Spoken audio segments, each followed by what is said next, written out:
So this is a trick that I used when it came to the time to sign a mandate, when it came to the price, and most people want to get you down from your percentage of commission or ask, okay, yes, I will list my house at 2495 with 5% plus VAT, but what if my house doesn't sell for that? And then you usually say, yeah, I am open to negotiating my commission, blah, blah, blah, because you want to get the mandate.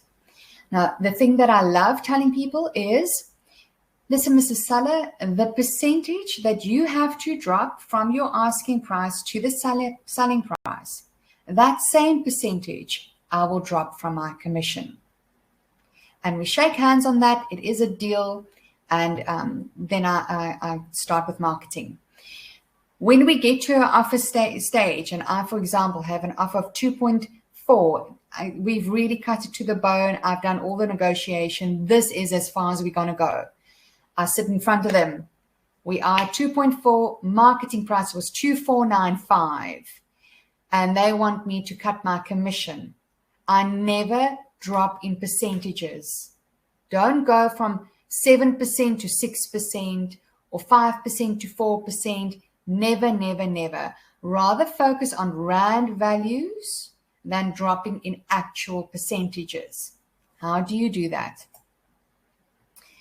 The first thing is convert your commission into rand. How much is 5% of the 2495? Work in rand value. Then calculate the seller's percentage that they are dropping from asking price to selling price. How much percent are they dropping? Then deduct that percentage from the rand value of your commission and celebrate your victory. I'm just going to show you a practical sum so it can sink in and make sense.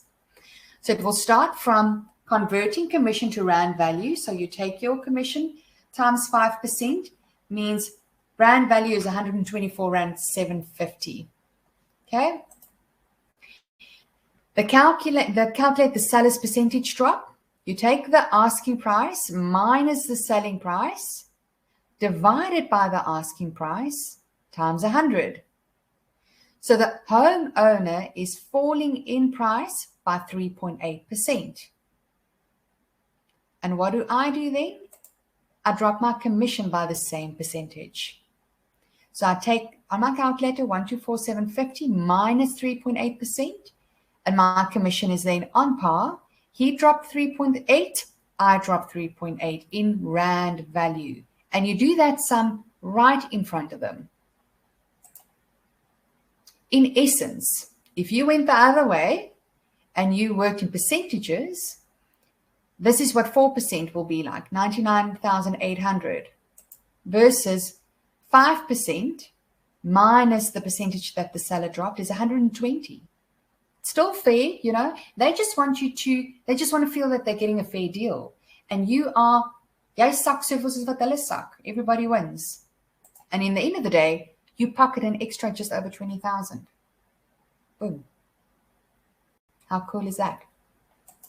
So I'm just going to go back a sec for those of you that want to take a screenshot of this. Take a photograph of this.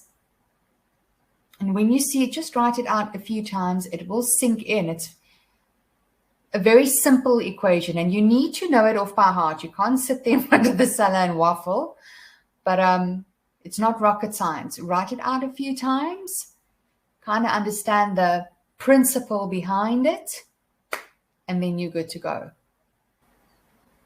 People think in rand, not in percentage. Very true, Vanda. So that always worked for me, and it made sellers feel like I compromised and that it was fair. And in the end of the day, I put more of my commission in my pocket because just like you, you work incredibly hard. Most owners think you make a quick 120,000 just after a week's work, but what they don't know is the amount of effort that goes into that. There's a cool story about Picasso. I don't know if it's a true story, but he was in a cafe and there was a lady that recognized him and she asked for him to draw a picture of her. And he drew one and he gave it to her and he said, that would be $10,000, thank you. And she said, what? $10,000 for something that just took you 10 seconds to draw?